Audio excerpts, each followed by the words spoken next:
નમસ્કાર વિદ્યાર્થી મિત્રો, તો આજે આપણે તમારા માટે લઈને આવી ચૂક્યા છીએ પ્રશ્ન બેંક, જે મિત્રો રહેવાની છે ધોરણ 7 સામાજિક વિજ્ઞાનની તારીખ. તો મિત્રો ખાસ જોઈ લેજો, આજની તારીખ છે 15/2/2025 અને મિત્રો સમાવિષ્ટ પ્રકરણ છે 5, 6, 7, 13, 17 ને 18. તો મિત્રો કુલ ગુણ રહેશે 25.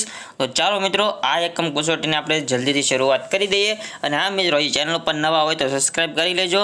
અને મિત્રો તમે બધા મિત્રો કહે છે કે પીડીએફ જોવે છે, તો આપણી મિત્રો ટેલિગ્રામ વન એજ્યુકેશન ગુજરાત અને WhatsApp channel one education Gujarat ઉપર તમને પીડીએફ આની સંપૂર્ણ સોલ્યુશન વાળી મળી જશે. તો ચાલો મિત્રો આપણે વિકલ્પવાળા પ્રશ્ન છે. અહીંયા પહેલી સૂચના આપણને આપવામાં આવેલી છે કે નીચેના આપેલા વિકલ્પોમાંથી યોગ્ય વિકલ્પ પસંદ કરીને સાચો જવાબ લખો. કોઈ પણ 5 છે અને મિત્રો 5 માર્ક્સ માટે આ રહેવાના છે. તો પહેલા નંબરનો અહીંયા મિત્રો વિકલ્પ છે પાઈક પ્રથા કઈ જનજાતિ સાથે જોડાયેલી છે. એમાં મિત્રો બલોચ છે, ખોખર છે, અહોમ છે અને ભીલ છે. તો આનો મિત્રો જે સાચો ઓપ્શન છે જે ઓપ્શન નંબર સી અહોમ સાચો ઓપ્શન રહેશે. આગળ વધીએ તો બીજા નંબરનો ક્વેશ્ચન આપણી સામે આવે છે. બુર્જી નામની ઐતિહાસિક કૃતિ નીચેનામાંથી કઈ ભાષામાં લખવામાં આવી છે. તો એમાં હિન્દી, આસામી, ઉર્દુ કે કન્નડ. તો એ મિત્રો બુર્જી નામની ઐતિહાસિક કૃતિ આસામી ભાષામાં લખવામાં આવી છે. ત્રીજા નંબરનો ક્વેશ્ચન છે કયું રાજ્ય હાથીઓના વેપાર દ્વારા પુષ્કળ ધન કમાતું હતું.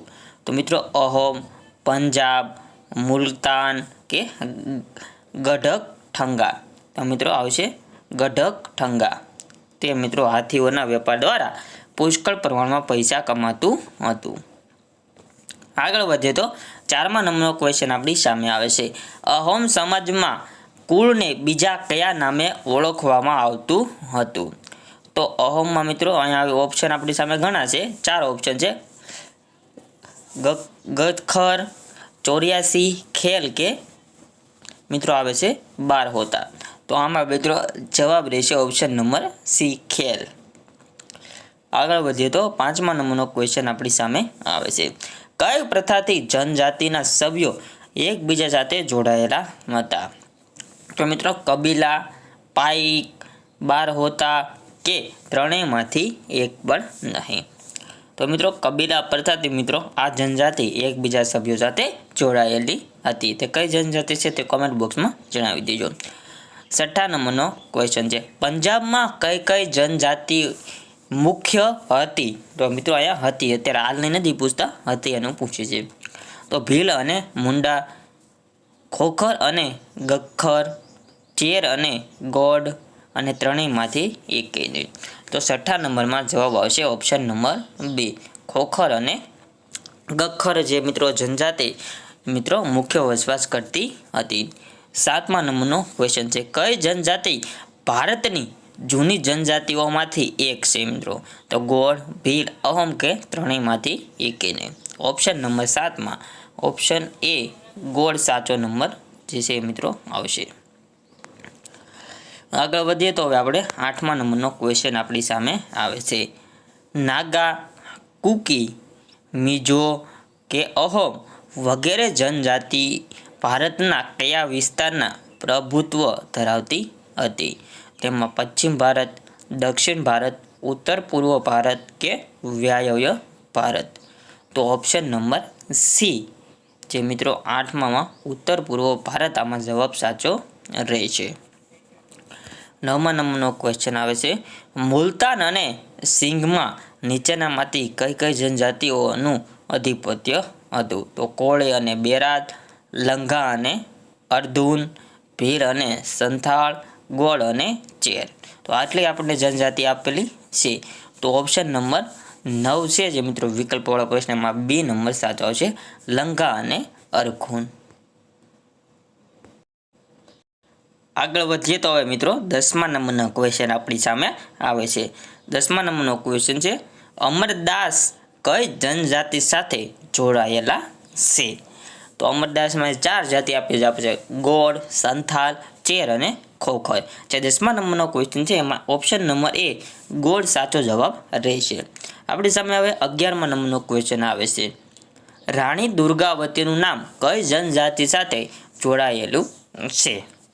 તો રાણી દુર્ગાવતીનું નામ મિત્રો જે ગોળ ભીલ અહમ કે બલોચ જાતિ આપણને આપેલું છે, પણ તેમાં પણ મિત્રો આપણે ઓપ્શન નંબર એ ગોળ છે તે મિત્રો સાચો જવાબ રહેશે. 12મા નંબરનો ક્વેશ્ચન આપણી સામે આવે છે.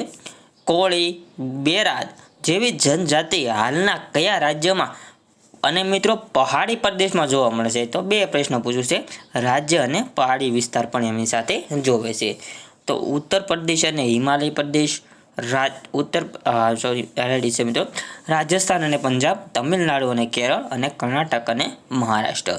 તો ઓપ્શન નંબર જે મિત્રો 12માં ડી જવાબ સાચો આવશે. કર્ણાટક અને મહારાષ્ટ્રમાં આવી જનજાતિ જોવા મળતી હતી. 13મા નંબરનો ક્વેશ્ચન છે, મુંડા અને સંથાલ જનજાતિઓ નીચે પૈકી કયા રાજ્ય સાથે સંબંધિત છે? તો એવા મિત્રો 4 ઓપ્શન છે, પંજાબ અને હરિયાણા, બિહાર અને ઝારખંડ, ગુજરાત અને મહારાષ્ટ્ર, આંધ્રપ્રદેશ અને કેરળ. તો એમાં મિત્રો ઓપ્શન નંબર બી બિહાર અને ઝારખંડ જે સાચો જવાબ આપણો રહેશે. 14મા નંબરનો ક્વેશ્ચન નીચે લઈ લઈએ. અહોમ જાતિના લોકો સાથે નીચેના પૈકી કઈ બાબત જોડાયેલી છે? તો 14મા નંબરના ક્વેશ્ચનમાં અહીંયા મિત્રો પ્રકૃતિના દેવતાઓની ઉપાસના કરવી, રાજાઓ દ્વારા મંદિરોનું બાંધકામ કરવું, ફક્ત એ અને બી બંને. તો આમાં મિત્રો ફક્ત સી ઓપ્શન સાચો આવશે, કેમ કે મિત્રો રાજાઓ દ્વારા મંદિરોની પૂજા કરવામાં આવતી હતી, બાંધકામ કરવામાં આવતું નહોતું. તો હવે મિત્રો આપણો 15મો અને છેલ્લો ક્વેશ્ચન આપણી સામે આવી જાય છે. 15મો ક્વેશ્ચન છે, ભારતના બંધારણમાં આદિવાસી જનજાતિઓને અનુસૂચિમાં કયા નામથી સામેલ કરવામાં આવેલ છે? તો ઓપ્શન નંબર બી અનુસૂચિત જાતિ એટલે કે એસટી મિત્રો તેમાં જવાબ સાચો રહેશે. હવે મિત્રો આપણી સામે આવે છે એક વાક્યના ક્વેશ્ચન આવે છે. જે મિત્રોમાં આપણને કુલ 15 ક્વેશ્ચન આપવામાં આવેલા છે. તો મિત્રો આ ક્વેશ્ચન આપણે પહેલા સાઈડમાં રાખવી છે, કેમ કે આ પણ તમારે મિત્રો 5 માર્ક્સ માટે પૂછાવાના છે અને નીચે ખાલી જગ્યા છે તે પણ મિત્રો આપણે 5 માર્ક્સ માટે પૂછાવાની છે. તો આપણે મિત્રો સરળતા માટે પહેલા ખાલી જગ્યા કરાવી દઈએ અને મિત્રો પછી આપણે જે પ્રશ્ન કરાવી દઈશું. તો મિત્રો પહેલા નંબરની ખાલી જગ્યા છે અહીંયા. એક સ્થળેથી બીજા સ્થળે માહિતી કે સંદેશો મોકલવા કે પ્રાપ્ત કરવાની વિષવવૃત્ત વ્યવસ્થાની ખાલી જગ્યા કહે છે. તો એ મિત્રો સંચાર તંત્ર અથવા સંચાર માધ્યમ છે તે મિત્રો આવે છે. તો એ મિત્રો તમે યાદ રાખજો.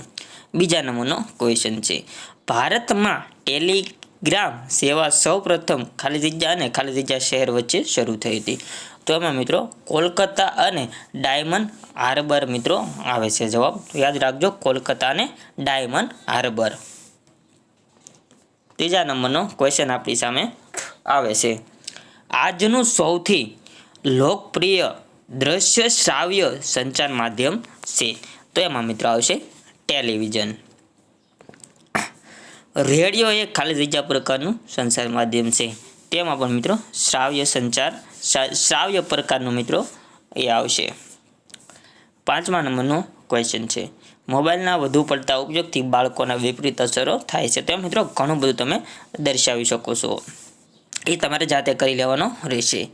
6થા નંબરનો ક્વેશ્ચન છે, કૃષિ ક્ષેત્રની માહિતી ઝડપથી મેળવવા ખાલી જગ્યા ઉપગ્રહનો ઉપયોગ કરવામાં આવે છે? તો મિત્રો કૃત્રિમ ઉપગ્રહનો ઉપયોગ કરવામાં આવે છે.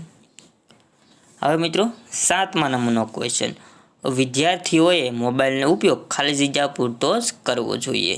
તો એમાં મિત્રો વાતચીત પૂરતો જ આપણે ઉપયોગ કરવો જોઈએ. બાકી અત્યારે મિત્રો મોબાઈલના ઘણા બધા ગેરફાયદા પણ જોવા મળી રહ્યા છે, કેમ કે મોબાઈલથી ઘણી બધા બીમારી પણ જોવા મળે છે. આંખોનું નેત્ર પણ મિત્રો છીનવાઈ જાય છે, એટલે જ્યારે જરૂર હોય ત્યારે જ મોબાઈલનો ઉપયોગ કરવો જોઈએ. ચાલો મિત્રો 8મા નંબરના ક્વેશ્ચન તરફ આગળ વધીએ.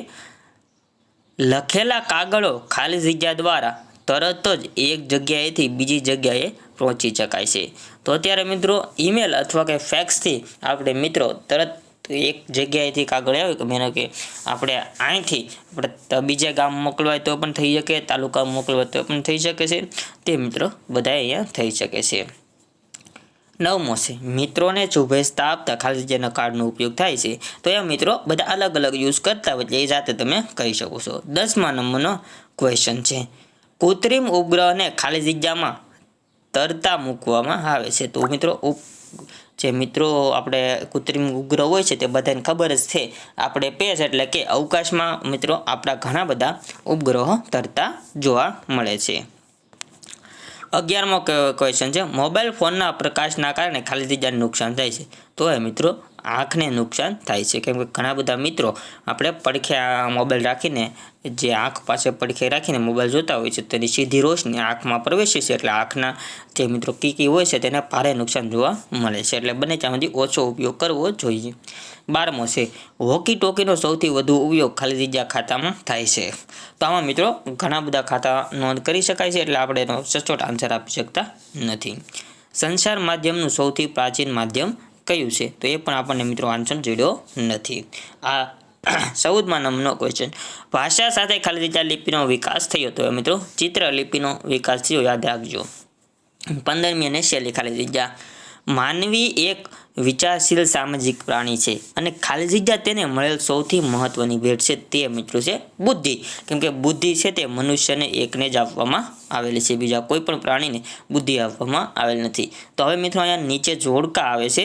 તો મિત્રો તમને અહીંયા 5 જોડકા પૂછવામાં આવે છે. એક નિશાનીવાળું આવે છે, એ મિત્રો સાવ ઈઝી છે. અને આવી રીતના મિત્રો 5 જોડકા છે, પણ આપણે અત્યારે ઓલરેડી વિડીયો ઘણો બધો લાંબો થઈ ગયો છે, તો આપણે જોડકા અને ઉપરના પ્રશ્નો પાર્ટ 2માં લઈને આવવાના છીએ. તો કોમેન્ટ બોક્સમાં જણાવી દીધો કે કેટલા વિદ્યાર્થીને પાર્ટ 2 જોવે છે, અને હજી સુધી વિડીયોને લાઇક ન કરી હોય તો મિત્રો વિડીયોને લાઇક કરી, ચેનલ પર નવા તો સબસ્ક્રાઇબ કરી, બાજુમાં બેલ બટન પર મિત્રો અવશ્ય દબાવી દેજો. તો ચાલો મિત્રો મળીએ આવા જ બીજા સોલ્યુશન સાથે. જય હિન્દ, વંદે માતરમ.